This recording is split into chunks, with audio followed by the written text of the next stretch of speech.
Haleluya, shalom teman-teman, damai sejahtera Tuhan beserta dengan kita semua dan luar biasa dari waktu ke waktu suara dukungan untuk Pak Muhammad KC ini bisa mendapatkan keadilan datang dari berbagai kalangan dan ini patut kita syukuri. Dan karena itu teman-teman sekalian, mari kita simak terlebih dahulu satu cuplikan video berikut ini. Ini adalah suara-suara yang menyuarakan keadilan untuk Pak Muhammad KC seperti yang kalian semua bisa perhatikan di layar. Mari kita dengarkan sama-sama. Puji Tuhan sudah kelihatan. Ini dia teman-teman. Mari kita simak bersama-sama. Salam Pak Paul. Bingung kenapa hening. Ya sih, gini Pak Paul, saya satu hal ya, saya bersyukur sekali ya ada Pak Paul ya yang memprakarsai gerakan mensupport saudara kita, saudara-saudara seiman ya, yang seperti Pak Muhammad KC yang teraniaya lah ya, bisa dikatakan teraniaya. Nah, padahal kalau saya ingat Pak Muhammad KC hampir tidak pernah ya Pak ya masuk bergabung di tempat kita ya, doa fajar ataupun di Zoom. Tapi Pak Paul begitu pedulinya, saya bersyukur sekali sih Pak Paul, saya berterima kasih sama Pak Paul ya. Karena nggak semua orang seperti itu, karena banyak juga dari saya perhatikan dari teman-teman yang biasanya di YouTube-nya Pak Muhammad KC, ya saya lihat sih saat ini ya nggak tahu, ada beberapa yang nggak tahu kemana gitu ya Pak Paul. Ya kan Pak Paul ya. Jadi saya bersyukurlah Pak Paul bisa ini ya terbeban untuk menolong, mensupport ya teman-teman yang ini yang seperti ini mengalami apa namanya penganiayaan seperti inilah ya Pak ya. Nggak seperti yang lain-lain itu ya Pak Paul, ya kan? Yang lain. Tanya nih, kalau udah cerita Saifuddin Ibrahim, Paul, nah itu sudah jaminan mutu dah.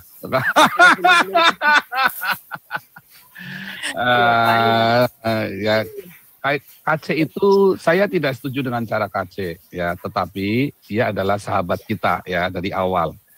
Makanya kita dukung habis-habisan. Saya kira Pak Saifuddin juga tidak selalu setuju dengan KC, tetapi itu sahabat kita dan sudah terlanjur kita sudah kenal ya.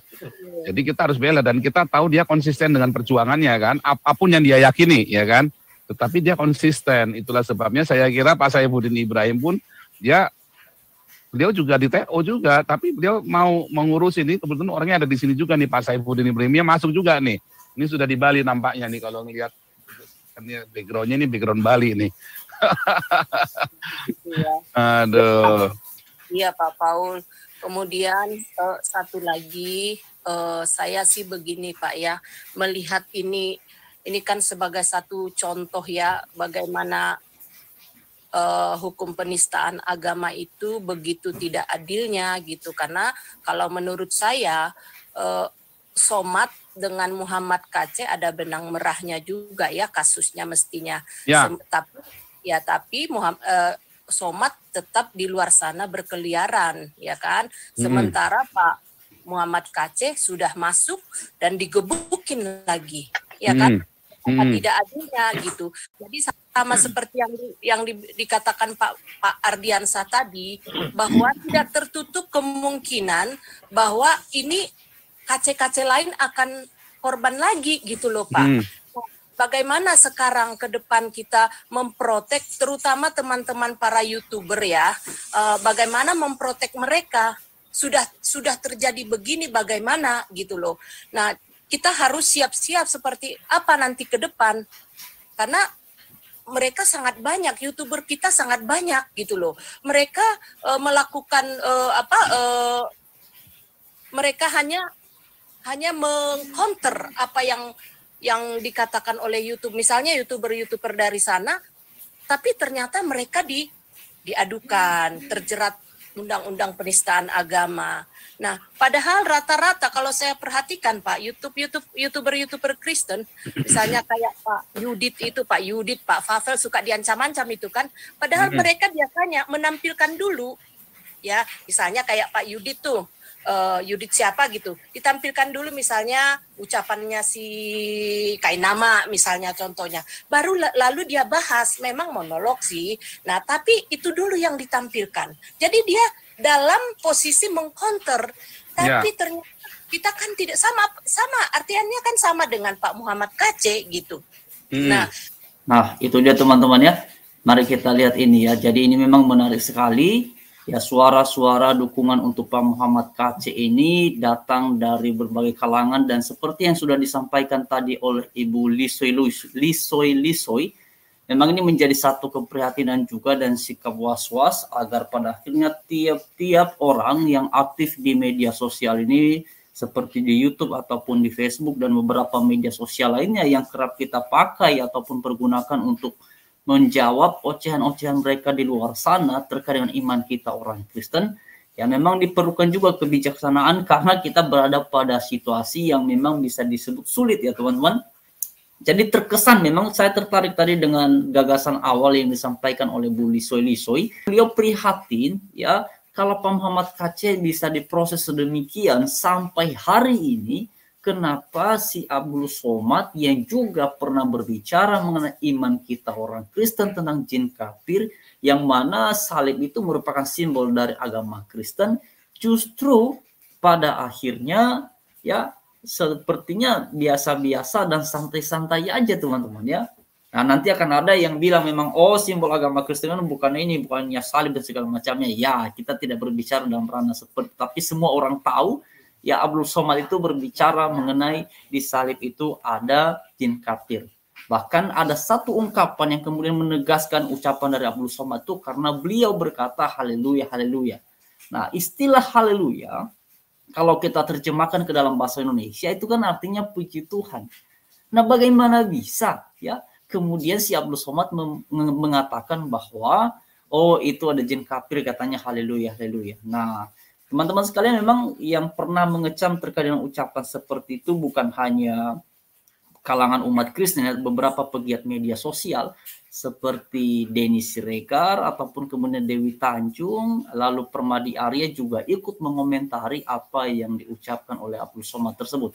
Nah inilah yang sampai sekarang menjadi keprihatinan kita dan harapan kita dalam situasi yang seperti ini ya, agar para penegak hukum tentunya bisa berlaku adil terhadap hal-hal yang seperti ini. Jangan hanya kepada minoritas saja undang-undang ataupun kemudian pasal-pasal penistaan agama ini begitu kuat diterapkan, tetapi ketika itu berkaitan dengan oknum-oknum dari mayoritas, ya sepertinya ya udah begitu-begitu aja, udah pernah dilaporkan tapi hasilnya kita nggak tahu. Bahkan teman-teman kalau masih mengingat ya, salah satu pembanding yang paling relevan dan identik dengan proses hukum dari Pak Muhammad KC ini adalah selain Abdul Somad, itu adalah Yahya Waloni yang sudah divonis 5 bulan itu dari tuntutan 7 bulan. Itu kan sudah sekian lama dilaporkan tetapi belakangan baru diproses. MKC lebih terbaru dilaporkan tetapi lebih cepat diproses ditangkapnya. Yahya Waloni sudah sekian lama dilaporkan baru ditangkap diprosesnya setelah MKC. Jadi inilah urutan-urutan yang membuat kita jadi bertanya-tanya sebenarnya ya, ini undang-undang penistaan agama itu diperuntukkan untuk siapa? Diperuntukkan untuk siapa sebenarnya? Apakah diperuntukkan untuk semua lapisan masyarakat dengan berbagai latar belakang keagamaan? Ataukah bagaimana? Nah inilah teman-teman yang menjadi keperhatian kita bersama, dan karena itu harapan kita apalagi dengan apa yang sudah dialami oleh Pak Muhammad KC itu, ya yang membuat kita semua bertanya-tanya, loh kok bisa?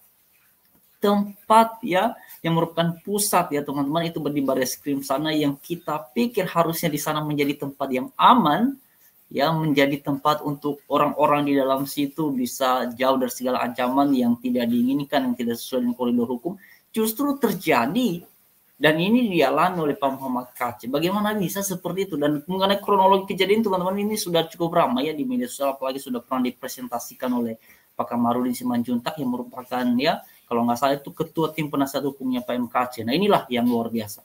Ya memang pada akhirnya tahap demi tahap terus terbongkar, tetapi suara-suara untuk dukungan Pak Muhammad KC ini patut untuk terus kita sampaikan ke publik, terutama dalam rangka memberikan dukungan, bukan dalam rangka membela benar atau tidak, tetapi ini untuk Pak MKC ini harus mendapatkan keadilan yang seadil-adilnya, dan orang yang sudah melakukan tindakan penganiayaan terhadap Pak MKC ini kita harapkan dihukum seberat-beratnya sesuai dengan koridor hukum di bangsa kita di Indonesia. Itu yang kita harapkan. Itu yang kita inginkan. Nah, semoga saja pada waktunya nanti ini bisa terrealisasi. Kapan ya, kita serahkan teman-teman kepada para aparat semuanya. Kita serahkan biarlah tangan Tuhan saja yang campur tangan dalam situasi yang seperti ini. Banyak kalangan sudah bersuara, banyak pihak sudah bersuara, tapi yang paling penting sebenarnya teman-teman, kalau saya secara pribadi melihatnya, ya apapun itu mari kita melakukan dan menyampaikannya. Yang penting dengan cara yang baik seperti yang diajarkan oleh Alkitab, bukan dengan mencaci maki, bukan dengan hal-hal yang tidak baik, tetapi dengan cara hormat dan lemah lembut seperti yang diajarkan oleh Alkitab. Itulah yang paling penting. Jadi teman-teman, mari terus doakan Pak Muhammad KC dan juga tim penasihat hukum beliau. Tuhan Yesus.